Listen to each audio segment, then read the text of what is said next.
సాక్షి paper గుండెపోటని ప్రచురిస్తుంది, మరుసటి రోజు నారాసు రక్త చరిత్ర అని చెప్పి పేపర్లో ప్రింట్ కొట్టేస్తూ ఉంటుంది.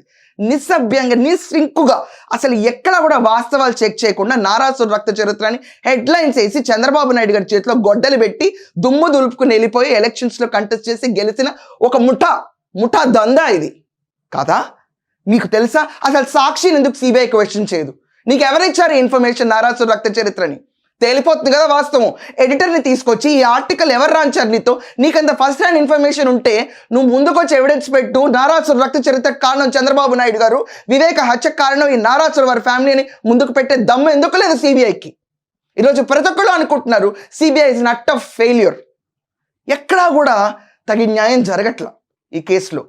ఒక లేడీ కాళ్ళకి బలపం కట్టుకున్నట్టు తిరుగుతా కోట్లు ఖర్చు పెట్టుకుంటూ ఆ నాన్న హత్యకు కారకులు ఎవరైనా తిరుగుతుంటే ఇసుమెత్తు బాధ కూడా ఎవరికి కలగట్లేదు. ఇది వాస్తవం. ప్రతి ఒక్కళ్ళు ఆలోచించాలి. వై వివేకానంద రెడ్డి గారు చనిపోయినప్పుడు ఆయన అక్కడ ఉన్న కమోడ్కు తల తగిలి నెత్తురు చిందింది, అలా చనిపోయారు కళ్ళు తిరిగి అని చెప్పి దాని తర్వాత ఎవరు హాస్పిటల్ తీసుకెళ్తారు?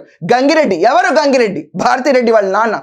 కుట్లేసి తల కట్టుకట్టి వచ్చేలోపే కాఫిన్లో వాళ్ళ కూతురు వచ్చేలోపే పెట్టేసి తలకి దెబ్బ తగిలిందని చెప్తే ఆవిడ వచ్చి ఇది చూస్తుంటే ఒక సస్పీషియస్ ప్లేస్ లాగా ఉంది, ఇట్ ఈస్ అ మర్డర్ ఏమో అనుకున్న ఆవిడ ప్రవోక్ చేయమని అడిగితేనే బయటకు పడిన నిజాలు ఇట్స్ అ మర్డర్ అని.